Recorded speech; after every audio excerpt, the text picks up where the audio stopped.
The scorching Arizona sun illuminated the quiet residential streets of Scottsdale. In our front yard, my husband Thomas was absorbed in his weekend ritual of gardening. Beside him, my sister Jennifer's children, Emma and Lucas, were splashing and playing with water.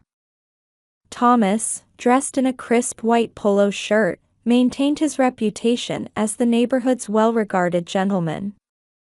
With his sturdy build and face tanned from weekend golf, he always wore a gentle smile. Rachel, another excellent week. The Paradise Valley property was particularly impressive. I couldn't help but smile as I read the message from my boss on my smartphone. After 10 years as a real estate agent, I had finally achieved top-tier performance at Berkshire Hathaway Home Services. With my brown hair styled professionally and refined yet understated attire, I had earned the trust of wealthy clients. My efforts were recognized with steady salary increases. Combined with my husband's income from stunt construction, while not lavish, we enjoyed a comfortable lifestyle. On weekend afternoons, we would typically enjoy shopping at Kierland Commons before having brunch at Financial Square. In the back seat of my Lexus RX, Emma and Lucas chatted happily together. 8-year-old Emma was a responsible girl who took good care of her brother. 6-year-old Lucas had an endearing personality that allowed him to make friends easily with anyone. Thank you again for today. While I was cleaning up after lunch in the kitchen, Jennifer approached me, looking tired. My sister, who suited flashy clothes and makeup, had an air of uncertainty about her. Since her divorce 2 years ago, it had become our custom to invite her and the children for weekend meals. My husband and I supported her, as her part-time beautician income at Great Clips was barely enough. With monthly earnings of around $2,000, raising children would be challenging.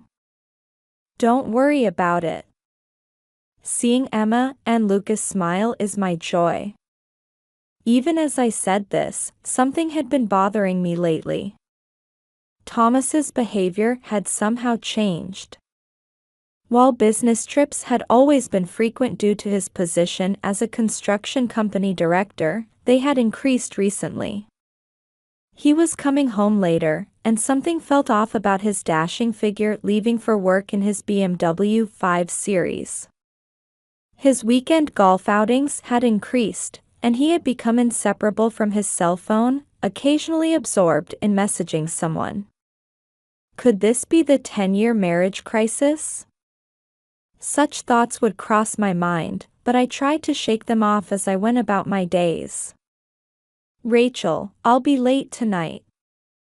Overtime again? It's been happening a lot lately. We're in the final stages of a big project. Need to prepare for next month's presentation. That morning, Thomas left for work with these words. I noticed his more carefully styled hair and new tie but didn't probe further. I believed that trust was the foundation of our long marriage. Our joint savings of $150,000 was testament to the trust we had built together. Our home was in a quiet residential area near Paradise Valley. It was a 3-bedroom, 2-bathroom house worth about $500,000, with a well-maintained garden where neighborhood ladies would gather for gardening club on holidays. It was our little piece of happiness that we had built together over 10 years. On weekends, we enjoyed dinners at the Cheesecake Factory and often dined with couple friends at Houston's. In the entryway, a photo frame held our wedding picture alongside smiling photos of Emma and Lucas. Though we had no children of our own, these two were like my own. That's why I had continued supporting them as much as possible after my sister's divorce. The weekly meals and help with their school expenses had become a natural part of our routine. As I was reviewing listings for luxury properties, my phone suddenly rang. A call from Mayo Clinic Hospital. In that moment, an ominous feeling ran down my spine. "Mrs. Wilson? Your husband has been in a car accident." The nurse's calm voice reached my ears. "The injuries weren't serious," she said, "but he needed to be hospitalized for tests."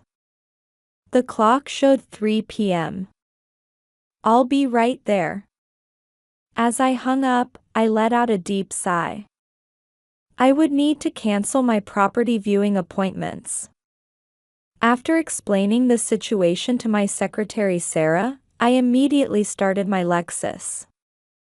The Phoenix cityscape flowed past my window. Recent memories of my husband's behavior flashed through my mind like a slideshow. Late returns home. Increased business trips. Always on his phone. And this morning's careful grooming. The navigation system's voice brought my thoughts back to reality. The journey to the hospital felt longer than usual. After parking, the reception directed me to room 308. My footsteps echoed strangely in the third-floor hallway. I paused for a moment in front of room 308. I noticed my hand trembling slightly as I reached to knock. Taking a deep breath, I opened the door. In the white hospital room, my husband was surprisingly relaxed on the bed. The injuries were apparently just bruises and a mild sprain. And for some reason, my sister Jennifer was there too. She wore an unusually pale expression, quite different from her typically flashy appearance. "Rachel." My sister called my name in a trembling voice. But her words trailed off. A heavy atmosphere filled the hospital room. An awkward silence spread between the three of us. Then, my husband spoke unexpected words. "You've found out about the affair, haven't you? Well, if it's out in the open, there's nothing to be done. Take care of me." Thomas said this with a somewhat resigned smile. It took a few seconds to comprehend the meaning of his words. Please look after me and the children too. Jennifer's poor health. Hospital tests. And my husband's accident. All the dots connected into a single line. I quietly looked at their faces. The faces of my husband and sister whom I had once trusted. I saw no genuine remorse for their actions. Instead, what showed was calculating expectation. 10 years of married life built on trust. The bonds shared between sisters. It felt like they were all crumbling before my eyes with an audible crash. The afternoon sun streamed through the hospital room window where flowers were displayed. The curtains swayed slightly in the breeze. The hospital announcement about visiting hours seemed to be ringing somewhere far away. I slowly adjusted my bag. I felt no need to respond to their words. I simply opened the door quietly and headed for the hallway. I didn't look back. I needed time to think calmly. While stepping into the elevator, I took out my smartphone. The first priority was gathering evidence. Then, preparing for legal action. I had learned from my real estate work the importance of acting strategically rather than emotionally. By the time I left the hospital, the sun was beginning to set. The Phoenix sky was painted in the deep red unique to dusk. As I started my Lexus's engine, I began organizing my next steps. The coming weeks would likely be the most important period of my life. That premonition would prove accurate. But at this point, I didn't yet know the true reason for my sister's poor health, nor the fate that awaited them both. The only thing certain was that our peaceful daily life would never return. The Phoenix night skyline was visible from my living room window. The clock showed 11 p.m. I quietly but meticulously reviewed the bank transaction history on my computer screen. The joint account with Thomas. The $150,000 in savings built over 10 years of marriage. I recorded each movement in a spreadsheet. This is an unbelievable series of transactions appeared. Luxury restaurants, jewelry shops, and hotels. All places never visited during our outings together. The dates were concentrated in the past 6 months. The total came to about $20,000. My experience as a real estate agent had made me skilled at checking detailed figures. The next morning, I secured an appointment with Sarah Johnson, a female divorce attorney. My experience at Berkshire Hathaway Home Services had provided me with connections to excellent lawyers. Mrs. Wilson, I understand the situation. In Johnson's office, I calmly explained the circumstances. She began a detailed explanation of Arizona's laws regarding infidelity. In Arizona, evidence of infidelity is important. However, we should avoid emotional actions. I nodded quietly. I had already formulated an action plan. First, transferring funds from the joint account. Opening a new account and moving $100,000. The lawyer assured me this was within legal bounds. Let's also change the credit card limits. Next, I went to the home office. Checking my husband's documents was heart-wrenching, but necessary. There, I found a stack of hotel receipts and backup data from my husband's computer. The password is our wedding anniversary date. An ironic choice. Email histories were revealed one after another. Exchanges with my sister. Meeting arrangements. Expressions of love. Each character on the screen shattered 10 years of trust. I sighed deeply while saving screenshots. More than enough evidence had been gathered. Next was building economic defenses. Your new account at Wells Fargo has been opened. The banker's voice came through the phone. Credit card limit changes were also complete. Expense record organization was finished. With this, immediate financial defenses were in place. However, the most difficult challenges lay ahead. Dealing with my sister, Anne, Emma, and Lucas. The children were completely innocent in this situation. Rather, they might be the greatest victims. Let's reduce the support payments gradually. In my second meeting with Attorney Johnson, we discussed how to handle my sister's family. We planned to gradually reduce the monthly support over 3 months. Sudden changes would have too great an impact on the children. I should contact our parents soon. Just as I reached for my smartphone, an email notification arrived. A PDF bill from Mayo Clinic Hospital. An attached diagnosis report issued in my sister's name. I was speechless at the diagnosis results written there. 2 months pregnant. The room's air seemed to freeze instantly. The characters on the screen blurred before my eyes. My sister's poor health. Hospital tests. And her strange behavior on the day of the accident. Everything connected with cruel clarity. This too, as evidence. With trembling hands, I pressed the printer button. The diagnosis copy quietly ejected. That night, I cried for the first time. But it would be the last tears. Tomorrow would begin the fight for a new life. Without being swept away by emotions, but planning and acting with certainty. Looking up at the family photo hanging in the study, I steeled my resolve.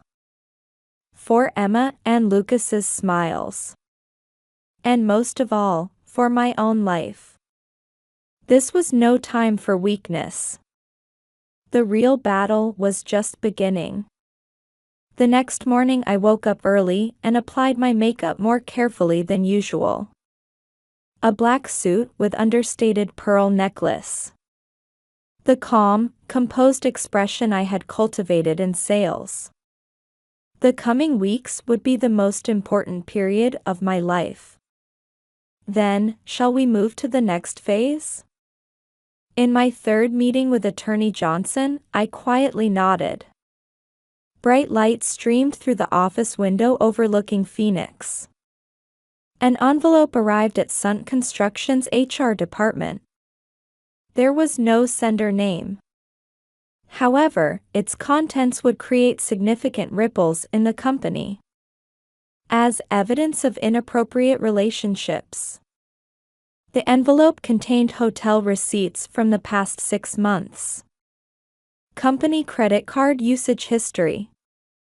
And email screenshots that would serve as decisive evidence. Personal use of expenses exploiting his position as director. Clear violations of company ethics regulations.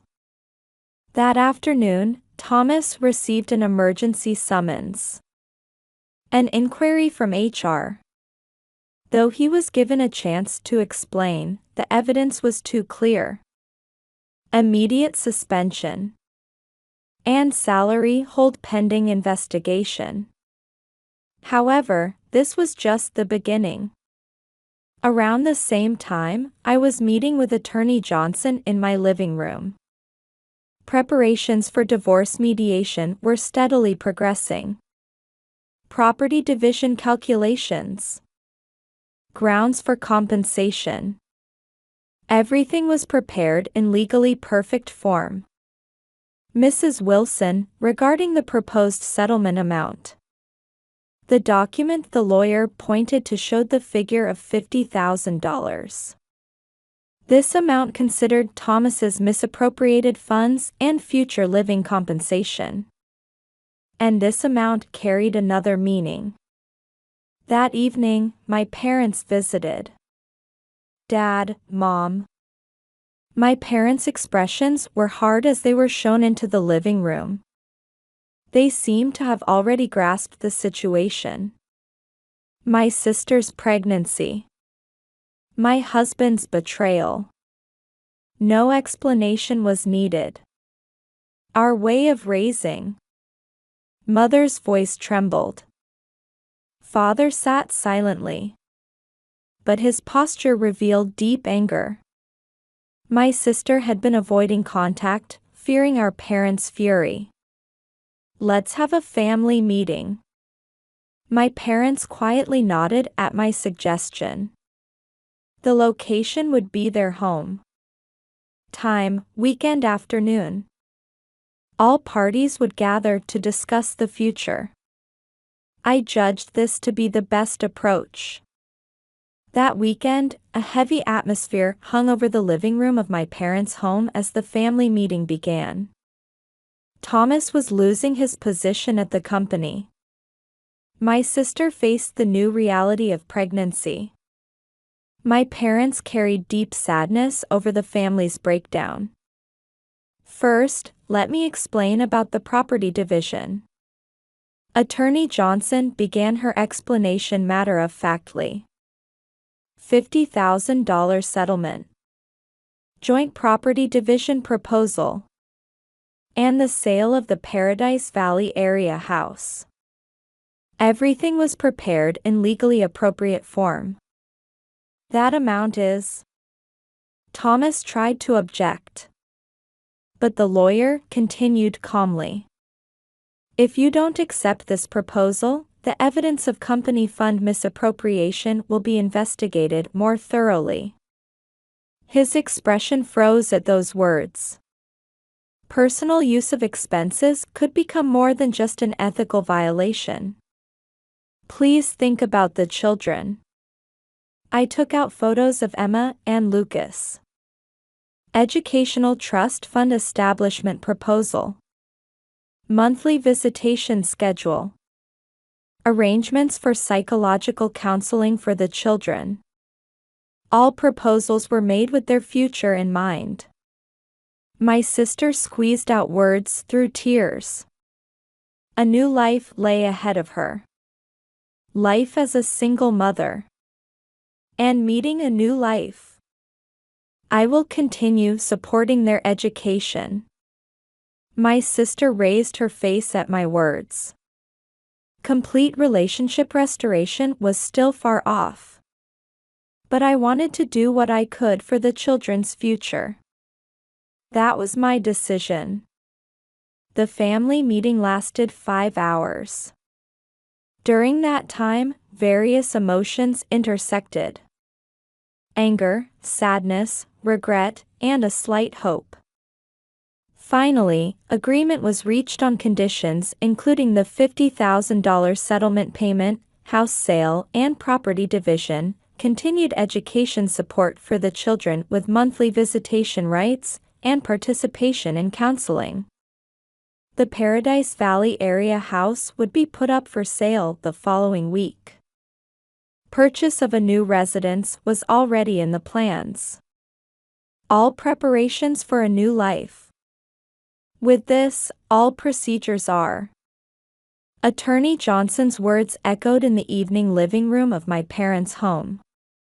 Outside the window, Phoenix shone as usual. My parents accepted this resolution with deep sighs. Thomas silently signed the documents. My sister was still crying. Watching this scene, I quietly thought, this was the real end. And simultaneously, a new beginning. The next day, I stood in front of Mayo Clinic Hospital. It was the children's regular checkup day. Emma and Lucas greeted me with their usual bright smiles. Aunt Rachel. Their innocent voices struck my heart strongly. For these children's future, and for my own new life, I must continue to be strong. The Phoenix sky was turning a deep blue. It seemed to herald the beginning of a new chapter. The spring sunshine in Phoenix gently illuminated the window of my new office. The sign, Rachel Wilson Real Estate, gleamed in the morning sun. Half a year since opening, initial anxieties had been dispelled by steady achievements. President Wilson, here are the documents for the new case. My secretary Jane brought in the latest property documents. A luxury property in Paradise Valley. The area where my former house was. 1 year since then. Life had changed greatly. Rachel, remember our lunch appointment? A message arrived from Michael on my smartphone. We had met through real estate industry dealings. He was a lawyer who had lost his wife to illness and raised his daughter. Our relationship, which began as pure friendship, was gradually changing into something special. Of course. Houston's, right? I smile while sending my reply. Conversations with him naturally warm my heart. But still careful. That was one thing I learned this past year. The afternoon was my appointed time with Emma and Lucas. Meeting at Mayo Clinic Hospital's pediatric department at 3 o'clock when school ends. Accompanying their regular checkups had become my important daily routine. Aunt Rachel. My heart warms at the sight of the two running into the waiting room. Emma's responsible nature hasn't changed, but she shows a slightly more mature expression than before. Lucas's friendly smile remains unchanged. I got a perfect score on my math test today. I was chosen for the soccer team. The children's bright voices fill the hospital waiting room with warm air. The checkup results were good. The psychological counseling doctor also reported that both children were adapting well. Mom's baby is going to be born soon. Emma tells me with a somewhat complex expression. 2 weeks until Jennifer's due date. Since that day, my relationship with my sister has changed greatly. Though not completely reconciled, we've gradually become able to talk. She has also become more serious about her work as a beautician. Her evaluation at Great Clips has improved, along with her salary. Still, I continue to support the children's educational expenses. When the baby comes, don't forget about us. At Lucas's anxious voice, I smiled gently. Don't worry. You're my precious family. After the checkup, I take the children to the Cheesecake Factory. This too has become a monthly ritual. While eating desserts, we talk about school events and future dreams.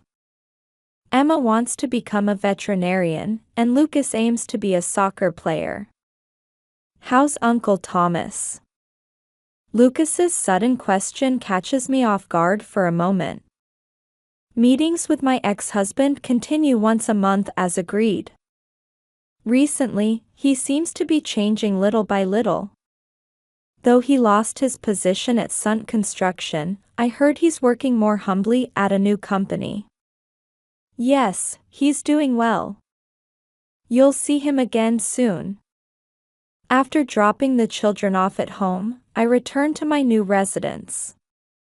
It's been about 10 months since I moved from Paradise Valley to a new area in Scottsdale. The 3-bedroom house is smaller than the previous one, but it's just the right size for my new life. Welcome home, Miss.